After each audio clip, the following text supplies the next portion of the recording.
When do businesses need financing?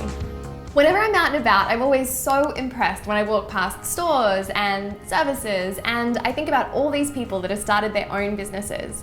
It's kind of amazing that all of these people have put a part of themselves out there into the world. But I don't often read about these businesses. You know, newspapers love to focus on those really sexy companies that are going to become the next unicorn, which is a billion-dollar business. But the thing is that you don't have to be a unicorn or even want to be a unicorn to have a great, successful business. So you might decide to take investment and use that cash to grow, and that kind of investment can come in many, many formats, you know, but if you take investment in the form of cash being put into your business, it can be tricky because you're effectively giving away a part of your company in exchange for that cash and effectively getting a boss. You know, it's really difficult, and look, in all honesty, you never really know.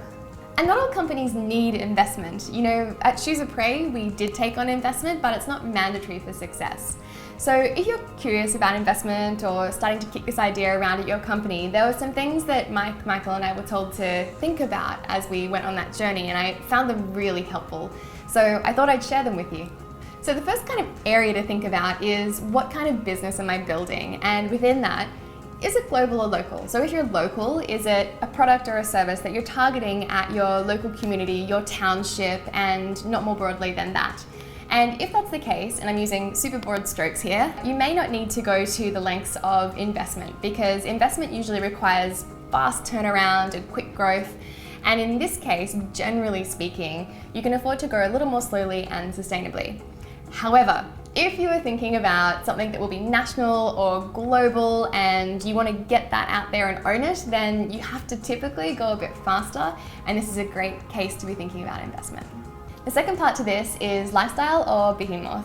And I apologize, I say that word weird all the time, I'm sorry, but I think you know what I mean. So for lifestyle, this is more of the business where it's something where it'll give you a good salary, and it's more about you wanting to work certain hours or, you know, taking holidays and stuff like that.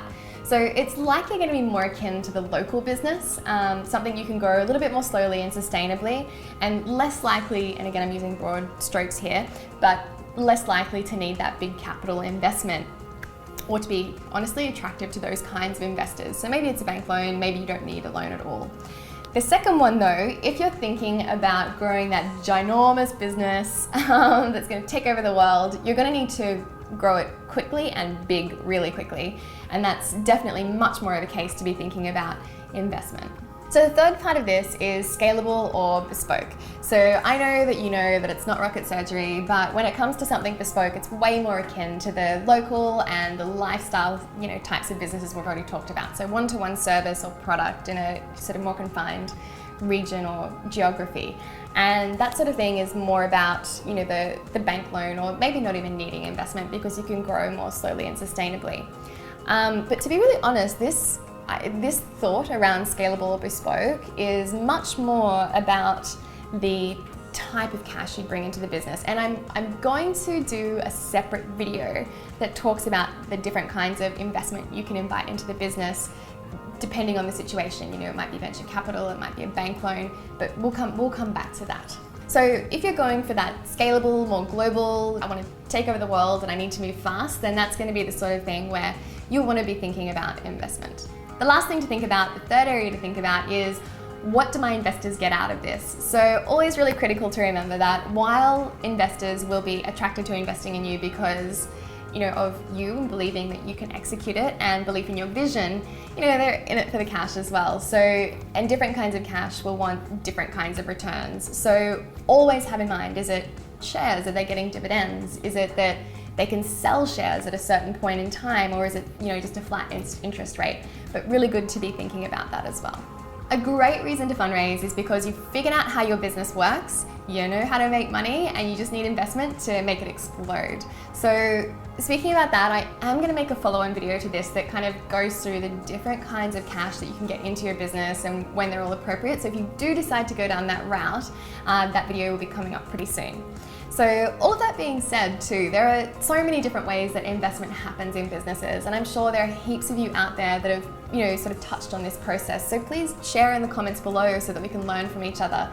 you know, even if you made the decision not to take investment, I would love to hear about why and just share that with people so it can help their thinking as well. So look, I hope this video was helpful. If it wasn't, I'm really sorry. I'll be making more business videos like this and different ones too. So if you didn't like this one, it wasn't helpful, there'll be other stuff. So please subscribe and don't forget, do everything before you're ready. Bye.